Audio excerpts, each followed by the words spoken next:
বিয়াখন ভালে ভালে গ'ল, ভালেই লাগিছে। সৰু ল'ৰাটোলৈ মোৰ নিজৰ মনৰ পচন্দ মতেই ছোৱালী আনি দিব পাৰিলোঁ।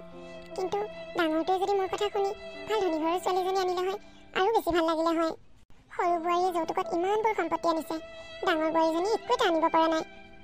সিও যদি মই পচন্দ কৰা ছোৱালীজনীকে বিয়া কৰালে হয়, সিও যৌতুকত বহুত সম্পত্তি পালে হয়। সি আকৌ মোৰ কথা নুশুনি গাঁৱৰ সেই দুখীয়া ঘৰৰ ছোৱালীজনী বিয়া কৰাই আনিছে, একো এটা আনিব পৰা নাই লগত। ইমান আশা আছিলোঁ বোলো ডাঙৰ ল'ৰাটোলৈ ভাল ধনী ঘৰৰ ছোৱালীজনী চাই বিয়া কৰাই লৈ আহিম, ধেৰ যৌতুকীয়া সম্পত্তি আনিব লগত। মোৰ মনৰ আশা মনতে থাকিল, মোৰ আশাবোৰত সি চেঁচা পানী ঢালিলে।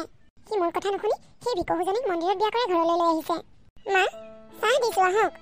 তই মোক চাহ খাবলৈ মাতিবলৈ ক'ত অধিকাৰ পালি? তোৰ নিচিনা দৰিদ্ৰ ভিকহু এজনীয়ে দিয়া চাহ খাবলৈ মই জিভাখন মেলি থকা নাই। তই দিয়া চাহ নেখাওঁ মই। মা, আপুনি যদি এতিয়া চাহকাপ নাখায় তেনেহ'লে মই চাহকাপ কি কৰোঁ? পেলাই দিব লাগিব দেখোন। ভিখাৰী জাত, আগতে চাগে ঘৰত চাহ একাপেই খাবলৈ নাপাওঁ, এতিয়া তই ইয়াত পেলাবলৈ পাইছ। আপুনি যদি চাহকাপ নাখায় তেনেহ'লে মই চাহকাপ কি কৰোঁ? মই আকৌ গাখীৰ দিয়া চাহো খাব নোৱাৰোঁ, আপুনি নাখালেতো পেলাই দিব লাগিব। নোৱাৰো তই সেই চাহকাপ পেলাই দিবলৈ। চেনি, চাহপাত, গাখীৰ এইবোৰ কি এনেই আহিছে নেকি, নে তোৰ বাপেৰৰ ঘৰৰ পৰা আনিছ? সেই চাহকাপ তয়ে খাব লাগিব। কিন্তু মা, গাখীৰ দিয়া চাহ খালে মোৰ অপকাৰ কৰে।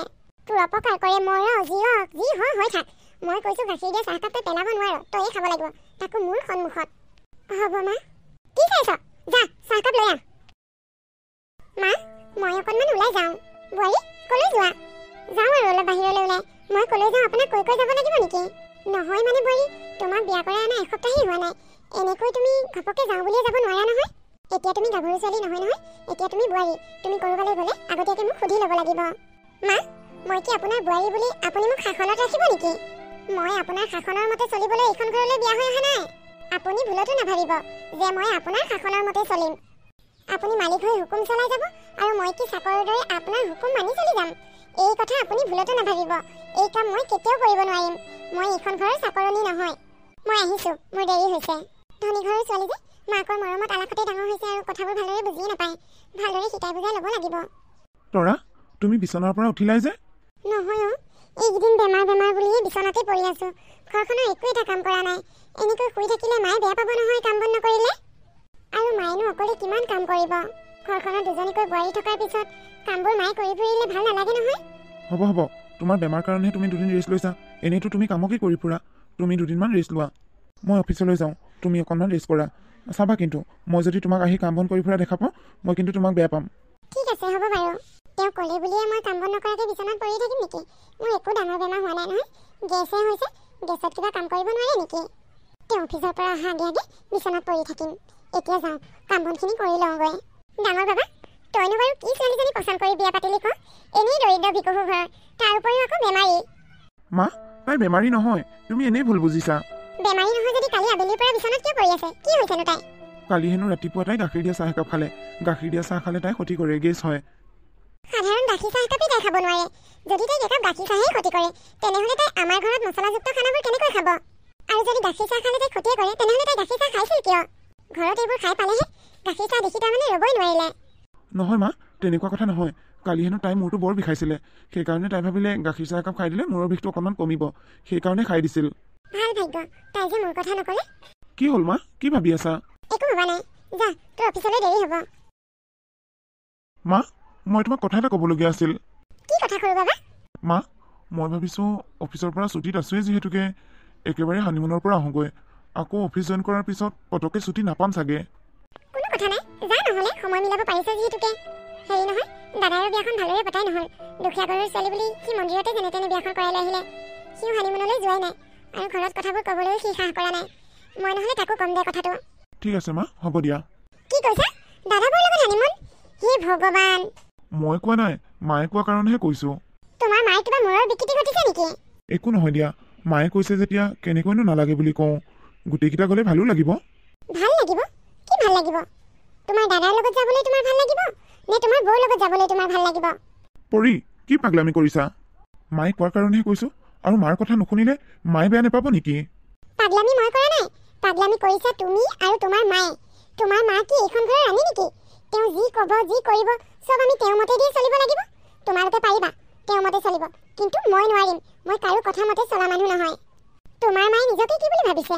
ডাঙৰ বোৱাৰীজনীক তেওঁৰ কথা মতে উঠা বহা কৰাব পাৰিলে বুলি মোকো পাৰিব বুলি ভাবিছে নেকি? মই ক'লৈকো ফুৰিব নাযাওঁ। তোমালোকৰ যাবলৈ মন গৈছে তোমালোকেই যোৱা। মা মই ফুৰিবলৈ নাযাওঁ।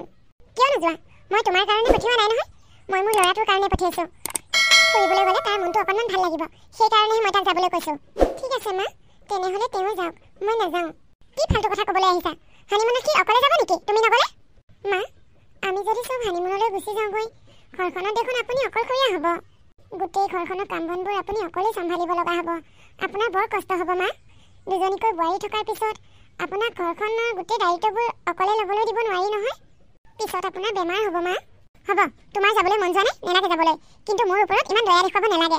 মাজনী, মা তই ৰাতিপুৱাই ওলালিহি যে? তোলৈ মনত পৰি আছে যে, একেবাৰে কেনেকৈ আহোঁ লাগি আছিল। কালি পথাৰৰ কাম আজৰি মৰিল, গতিকে ৰাতিটো ভালদৰে টোপনিয়ে নাহিল। তোলৈ বৰকৈ মনত পৰি আছে, সেয়েহে ৰাতিপুৱাই ওলালোহি। তোৰ যে গা বেয়া হৈছিল, ভাল পাইছনে এতিয়া? মা ভাল হ'ল, এই গেছহে হৈছিল, বেলেগ একো নহয়। মই তোক ইমানকৈ কওঁ তই গাখীৰ চাহ নাখাবি, গাখীৰ চাহ খালেই তোৰ গেছ হয়। হেৰি কথাবোৰ অলপ লাহে লাহে কওকচোন, ইমান চিঞৰি নকলেও হয় নহয়।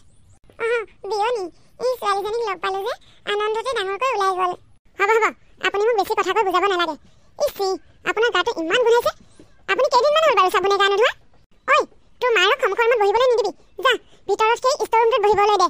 কি যে গাটো ইমান গেলা গোন্ধাইছে, আৰু কাপোৰযোৰ পিন্ধি আহিছে দেখিছেনে নাই? মোৰ ঘৰত যদি এইটো সময়ত কোনোবা আহি ওলাইহি, মোৰ গোটেই মান সন্মান যাব। যা তোৰ মাৰক লৈ যা ইয়াৰ পৰা। হ'ব মা, মই বাৰু মাক আমাৰ ৰুমতে বহিবলৈ দিম। এই মাক জীয়েকে এইসোপাই লগ লাগি মোৰ ল'ৰাটোৰ ৰুমটো দখল কৰিছে। ইমান দিনে এজনী আতিছিল, এতিয়া আকৌ আৰু এজনী সোমাইছেহি। শান্তি নাই আৰু এইবোৰৰ পৰা। মাজনী, মই এইবোৰ কি শুনিছোঁ? তই দেখোন ফোন কৰিলে তই মোক ক তোৰ শাহু বৰ ভাল। এতিয়া মই এইবোৰ কি শুনিলোঁ? নহয় মা, মোৰ শাহু মা বহুত ভাল মানুহ, তেওঁ মোক বহুত মৰম কৰে। আৰু তেওঁনো কি নোহোৱা কথাটো কৈছে? আমি দুখীয়াৰ কাৰণেহে তেওঁ তেনেকৈ কৈছে। আহ মা, মোৰ ৰুমলৈকে আহ। হ'ব মাজনী, তোৰ শাহুৰ মুখৰ ইমানবোৰ কথা শুনাৰ পিছত মোৰ আৰু তোৰ ৰুমলৈ যোৱাৰ ইচ্ছা নাই। মই যি দেখিলোঁ, যি শুনিলোঁ, ইয়াৰ পৰা আৰু মোৰ বুজিবলৈ একো বাকী নাই। হ'ব দে, মই আহিছোঁ। মা আমি বহুত দুখীয়া মানুহ, গতিকে এই ধনী মানুহবোৰৰ পৰা আমি ইয়াতকৈ আৰু কি বেছি আশা কৰিব পাৰোঁ? মা তুমি মোক ক্ষমা কৰি দিবা। আজি মোৰ শাহু মায়ে মোৰ মুখৰ আগতে তোমাক ইমান বেয়াকৈ কোৱাৰ পিছতো মই তেওঁ একো এষাৰ ক'ব পৰা নাই। তেওঁ কথাবোৰৰ উত্তৰ দিওঁ বুলি ক'লে মোৰ হাতত বহুত উত্তৰ আছে, কিন্তু মই তেওঁ কথাবোৰৰ উত্তৰ দিব বিচৰা নাই। এখন ঘৰত এজনী বোৱাৰী হ'বলগীয়া হ'লে প্ৰতিটো কথাই ধৈৰ্য সহ্য কৰিব লাগিব। প্ৰতিটো কথাই উত্তৰ দিব বিচাৰিলে নহ'ব। উত্তৰ সকলোৱে দিব পাৰে, ময়ো দিব পাৰোঁ। কওঁ বুলিলে আজি মই মোৰ শাহু মাকো বহুত কিবা কিবি ক'ব পাৰিলোঁ হয়, কিন্তু মই ধৈৰ্য ধৰিছোঁ মা। এদিন এনেকুৱা সময় আহিব, তেওঁ মোৰ ওচৰত নিজেই ভুলবোৰ স্বীকাৰ কৰিব যে তেওঁ মোৰ লগত যি কৰি আছে এয়া ভুল। আজি তোমাৰ সন্মুখতে তেওঁ মোক যেনেকুৱা ব্যৱহাৰ কৰিলে, এদিন চাবা তেওঁ মোক তোমাৰ সন্মুখতেই নিজৰ বোৱাৰী বুলি আঁকোৱালি ল'ব আৰু মোৰ প্ৰশংসা কৰিব। বৌ ঘৰত নথকাৰ পৰা বৰ দিগদাৰ হৈছে। মই বিয়া হৈ অহা 3 মাহেই হ'ল, আজিলৈকে মই ইয়াত একো এখন কৰি খাবলগীয়া হোৱা নাই।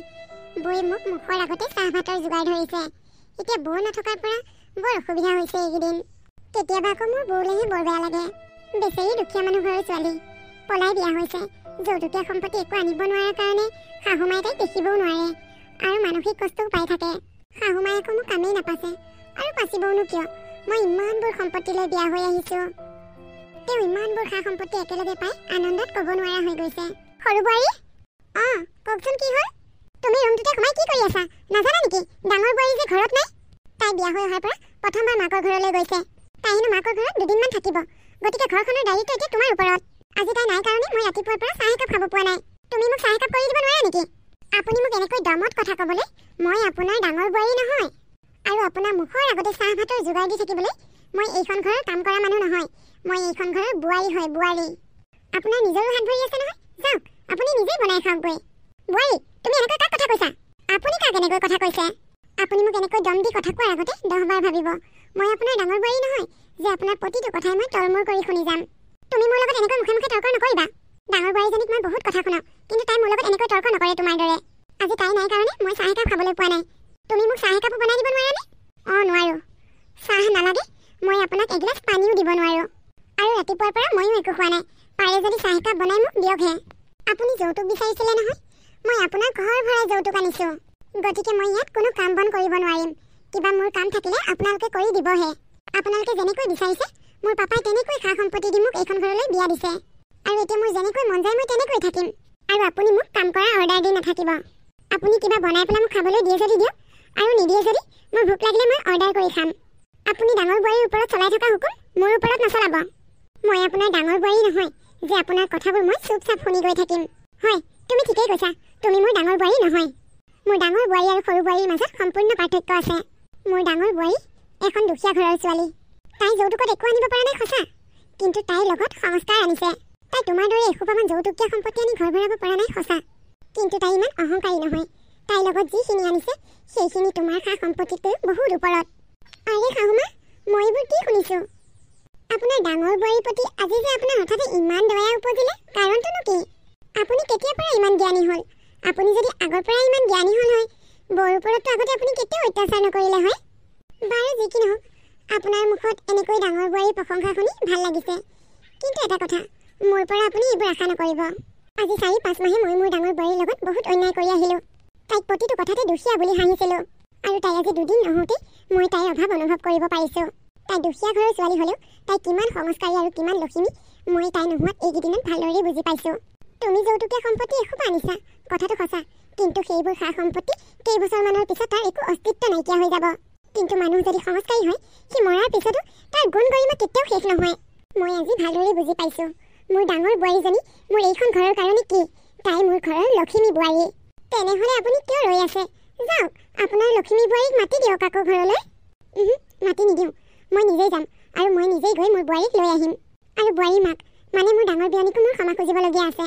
আজি 2 মাহমানৰ আগত তেওঁ মোৰ ঘৰলৈ আহিছিল, আৰু মই মোৰ ঘৰত তেওঁক বহুত বেয়া ব্যৱহাৰ কৰিলোঁ, গতিকে মই তেওঁৰ ওচৰত ক্ষমা খুজিব লাগিব। 2 দিন দেৰিকৈ হ'লে যে মায়ে মোক বুজি পাইছে, এইটো মোৰ কাৰণে বহুত ভাল লগা কথা। মই মাক আজি এইখিনি কথা কওঁ বুলিয়ে কৈছোঁ। মই যদি আজি মাক এনেকৈ বেয়াকৈ নকলোঁ হয়, তেনেহ'লে মায়ে কোনো দিনাখনে বৌক আঁকোৱালি ল'ব নোৱাৰিলে হয়। বৌৰ দৰে সহজ সৰল মানুহ এজনীৰ ওপৰত সদায় অত্যাচাৰী চলাই গ'ল হয়। মা, আপুনি মোক ভুল নবুজিব। আচলতে এইখিনি কথা মই ঘৰখনৰ ভালৰ বাবেহে আপোনাক ক'লোঁ। আগে আপুনি বৌক ঘূৰাই আনক, তাৰপিছত মই আপোনাৰ ওচৰত ক্ষমা খুজিম। ডাঙৰ বোৱাৰী, মই ইমানকৈ কোৱাৰ পিছতো তুমি ঘৰৰ কাম বনবোৰ কৰিবলৈ কিয় এৰা নাই? মই ঘৰৰ কাম কৰা মানুহ এজনীৰ লগত কথা পাতিছোঁ, তাই আহিব নহয়, তাই কৰিব, তুমি থোৱা। সৰু বোৱাৰী কেনেকৈ আৰামত থাকে দেখা নাই? তুমিও তাইৰ দৰে আৰামত থাকিবা আকৌ। মা, আপোনাৰ মোৰ প্ৰতি থকা মৰমখিনি দেখি মোৰ বহুত ভাল লাগিছে। মই ভাবিছিলোঁ মই ঘৰলৈ যোৱাৰ পিছত আপোনালোকে চাগে মোক আৰু আহিবলৈ নিদিব, কিন্তু আপুনি নিজেই গৈ লৈ অহাত মই বহুত সুখী হৈছোঁ মা। আৰু বাকী থাকিল কাম বনবোৰৰ কথা। মই এই কাম বনবোৰ কৰি ভাল পাওঁ মা। সৰুৰ পৰাই এইবোৰ কাম কৰা অভ্যাস আছে। আমিতো গাঁৱত গৰু ছাগলী আউল মাৰি ঘৰৰ কাম বন কৰিও আকৌ পথাৰলৈ যাওঁ। ইয়াততো বাহিৰা কাম বুলি ক'বলৈ একোৱেই নাই, পথাৰলৈও যাব নালাগে। ঘৰ সাৰা, ঘৰ মোচা, ভাত ৰন্ধা, এইকেইটা কামৰ বাহিৰেনো আৰু কি কাম আছে? এইকেইটা কাম মই কৰিব পাৰিম মা। কৰিব পাৰিবা মই বুজিছোঁ, কিন্তু তথাপিও তোমাৰ দেহাটো আৰামৰ কথা আছে নহয়, তুমি অকণমান ৰেষ্ট কৰা। মা, ঘৰুৱা কাম 2-এখন কৰি থাকিলে গাটো ভাল লাগি থাকে, আৰু মই যদি কাম বন নকৰাকৈ ৰেষ্ট কৰি বিচনাত উঠি থাকোঁ, তেতিয়াহ'লে বেমাৰহে হ'ব। গতিকে মোক এই কামখিনি কৰিবলৈ দিয়ক, মোক ঘৰুৱা কামখিনি কৰাত বাধা নিদিব মা। আৰু আপুনি যে কৈছে কোনোবা ঘৰৰ কাম কৰা মানুহৰ লগত কথা পাতিছোঁ, এইবোৰ মানুহক আহিবলৈ মানা কৰি দিয়ক মা। এই ঘৰৰ 2-এখন কাম কৰোঁতে আকৌ বাহিৰা মানুহ লগাব লাগেনে? এইখিনি কাম মই অকলেই কৰিব পাৰিম। আৰু দেহি, এইজনীহে মোৰ লখিমী বোৱাৰী। মা, মই কি তাৰমানে কুলক্ষণী বোৱাৰী ন? তোমাকনো মই ক'ত কুলক্ষণী বুলি ক'লোঁ? কিন্তু তুমি লখিমী বোৱাৰীও নহয়। লখিমী বোৱাৰী এইজনীহে যিজনীয়ে গোটেই ঘৰখন ধৰি ৰাখিব পাৰে আৰু সকলোৱে দায়িত্ব ল'ব পাৰে। তুমি নিজৰ চাহকাপে নিজে বনাই খাব নোৱাৰা, আৰু তুমি কি সকলোৱে দায়িত্ব ল'বা? আৰু তুমি কেনেকৈ লখিমী বোৱাৰী হ'বা? মা, মই জানো আপুনি মোক বেয়া পাই আছে। আচলতে সিদিনাখন মই আপোনাক তেনেকৈ ক'ব নালাগিছিল। আৰু মই সেইবোৰ কথা কিয় কৈছিলোঁ জানে মা? আপুনি যে বৌক সদায় সদায় ইমান গালি পাৰি থাকে, বৌৰ ওপৰত ইমান অত্যাচাৰ কৰি থাকে, এইবোৰ দেখি মোৰ একেবাৰে সহ্য হোৱা নাছিল। সেইকাৰণে বৌ ঘৰত নোহোৱা সুবিধাটো লৈ মই আপোনাক দুআষাৰমান টানকৈ ক'লোঁ, আৰু মই টানকৈ নোকোৱা হ'লে আপুনি বৌৰ অভাৱ অনুভৱ নকৰিলে হয়। বৌৰ নথকাত যদি মই আপোনাক আউল পচন ধৰিলোঁ হয়, মুখৰ আগতে চাহ দিলোঁ হয়, ভাত দিলোঁ হয়, ঘৰৰ সকলোবোৰ কাম কৰিলোঁ হয়, তেনেহ'লে আপুনিতো সদায় বৌৰ ওপৰত অত্যাচাৰেই চলাই গ'ল হয়। তুমি কোৱা কথাটো কিন্তু সঁচা বোৱাৰী। তুমি মোক সেইখিনি ব্যৱহাৰ নকৰা হ'লে কিজানি মই ডাঙৰ বোৱাৰীৰ অভাৱ অনুভৱেই নকৰিলোঁ হয়। বোৱাৰী, অজানিতে যি হ'ল ভালেই হ'ল, তুমি মোৰ চকু ফুল খুৱাই দিলা। আৰু এটা কথা নহয় মা, মই এতিয়া নিজৰ দায়িত্ব নিজেই ল'ব পৰা হৈছোঁ। আগতে মই ভালকৈ শাড়ীখন পিন্ধিবলৈ নাজানো, এতিয়া শাড়ী পিন্ধিব জনা হৈছোঁ। আগতে চাহ বনাব নাজানো, এতিয়া চাহ বনাব জনা হৈছোঁ। মেকআপ কৰিব নাজানো, এতিয়া মেকআপো কৰিব জনা হৈছোঁ। আৰু লাহে লাহে মই আপোনালোকৰ চবৰে দায়িত্ব ল'ব পৰা হ'ম। হয় নেকি বোৱাৰী? তেনেহ'লে দেখোন এইটো বহুত ভাল কথা। বৌ, অজানিতে যদি কেতিয়াবা আপোনাক কিবা নক'বলগীয়া কথা কৈছিলোঁ, তেনেহ'লে মোক ক্ষমা কৰি দিব। আৰু মই যিবোৰ কাম বন নাজানো আপুনি মোক শিকাই ল'বনে বৌ? ল'ম, কিয় নল'ম। আজিৰ পৰা এইখন ঘৰৰ দায়িত্ব তোমাৰ আৰু মোৰ। আমি 2 লগ লাগি মা দেউতাৰ মৰমৰ ঘৰখনক একেলগ কৰি ৰাখিম। এই দুজনীহে মোৰ লখিমী বোৱাৰী। আজিৰ পৰা মোৰ লখিমী বোৱাৰী এজনী নহয়, দুজনী।